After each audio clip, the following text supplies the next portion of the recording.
Assalamualaikum warahmatullahi wabarakatuh. Yang terhormat Ibu Ratnawati Marginingsih, SEMM, selaku dosen pengampu mata kuliah Manajemen Keuangan, beserta teman-teman yang saya cintai. Kami dari kelompok 9 yang beranggotakan saya Rodiana Zurabinaya dengan NIM 73220081 dengan teman saya Dwi Prasetyo dengan NIM 73220046. Di sini akan mempresentasikan analisa rasio keuangan pada PT Mayora Indah Tbk periode tahun 2022. Rasio likuiditas 1. Current ratio.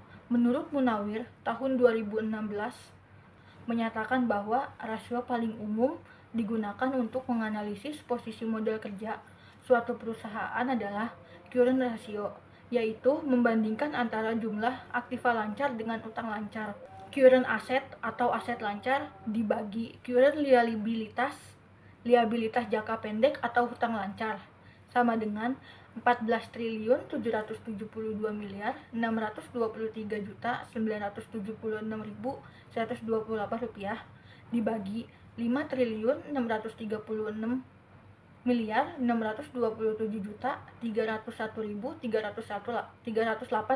rupiah sama dengan 2,62 dibagi 1, hasilnya 262%.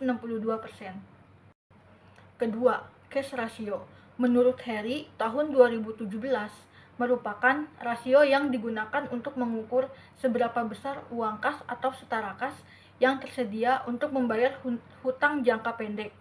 Rumusnya, cash and cash equivalents atau kas dan setara kas dibagi current liabilitas jangka pendek atau hutang lancar sama dengan 3.274.784.511 rupiah dibagi 5.636.627.301.308 rupiah. Hasilnya 0,57 dibagi 1 sama dengan 57%. Rasio leverage 1. Total debt to equity ratio. Menurut Harahap tahun 2007 adalah rasio yang menggunakan hutang dan modal untuk mengukur besarnya rasio.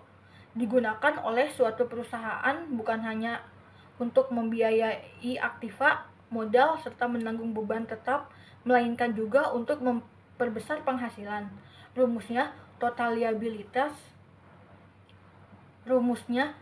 liabilities hutang lancar ditambah hutang jangka panjang atau liabilitas jangka panjang dibagi total equity, jumlah modal sendiri atau jumlah ekuitas, sama dengan 9.441.466.604.896 rupiah dibagi 12.834.994.090.515 rupiah sama dengan 0,73 dibagi 1, hasilnya 73%. 2. Total debt to total capital asset, yaitu beberapa bagian dari keseluruhan kebutuhan dana yang dibelanjai dengan utang atau beberapa bagian dari aktiva yang digunakan untuk menjamin utang.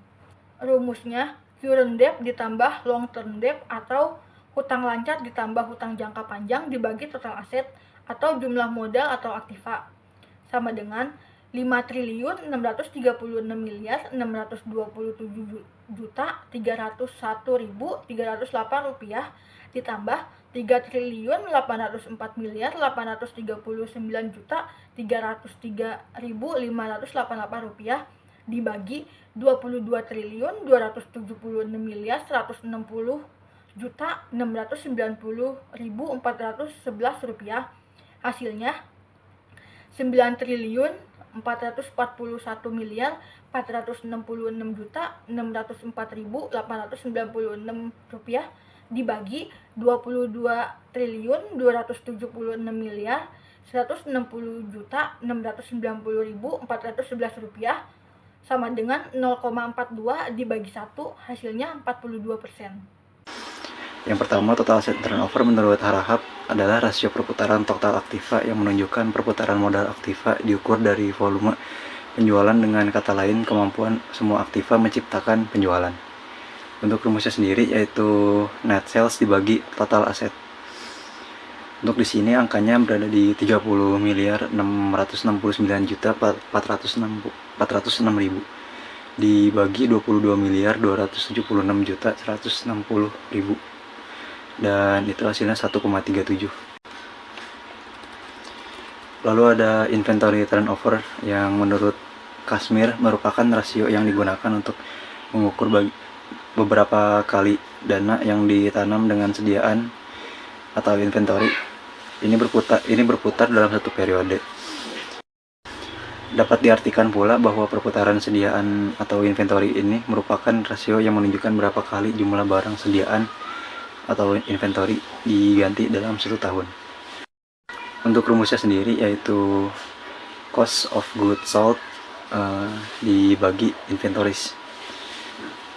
Di sini angkanya ada di 23 triliun 829 miliar 982 juta 628 ribu 480 dibagi 3 triliun 870 miliar 496 juta 137 ribu 257. Untuk hasilnya itu ada di angka 6,15. Lalu untuk yang rasio terakhir yaitu rasio keuntungan, itu juga ada, kita mengambil dua, yaitu gross profit margin yang menurut Lukman Syamsuddin merupakan persentase laba kotor jika dibandingkan dengan pencapaian sales atau penjualan.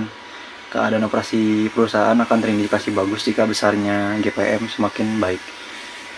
Hal ini membuktikan bahwa jumlah harga pokok penjualan cenderung lebih rendah dibandingkan dengan harga sales. Begitu pula sebaliknya, di mana semakin rendah GPM maka berpengaruh pada semakin kurang baik operasi perusahaan.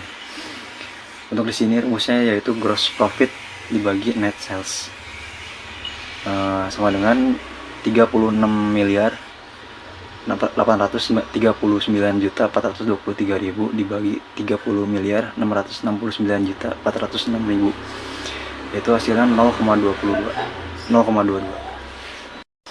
Yang kedua ada operating ratio yang menurut Gitman dan Zutter mendefinisikan ini sebagai rasio yang menunjukkan efisiensi operasi perusahaan dengan membandingkan biaya operasi langsung terhadap pendapatan operasional.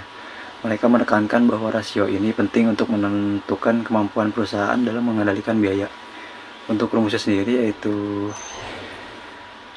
dalam kurung operating expenses ditambah cost of goods sold dibagi net sales sama dengan 4 triliun 406 miliar 308 juta 697 ribu 223 ditambah 23 triliun 829 miliar 982 juta 628 ribu 480 dibagi 30 miliar 669 juta 406 ribu. Jadi hasilnya sama dengan 144,009. Kesimpulannya adalah penelitian analisis rasio keuangan pada PT Mayora Indah Tbk periode tahun 2022 mendapatkan hasil yaitu 1. Rasio likuiditas, current rasionya 262%, cash rasionya 57%. 2. Rasio leverage, total debt to equity rasionya 73%, total debt to total capital asetnya 42%. Kan bahwa rasio aktivitas kali ini yang poin pertama yaitu total asset turnover itu ada di angka 1,37, lalu yang kedua ada di inventory turnover ada di angka 6,15, dan yang rasio keuntungan ada gross profit margin ada di angka 0,22, dan operating ratio ada di angka 144,009. Dan untuk presentasinya kami rasa cukup sekian. Untuk kurangnya mohon maaf dan terima kasih. Saya Dwi Prasetyo dan Rodiana Azura Binaya pamit. Assalamualaikum warahmatullahi wabarakatuh.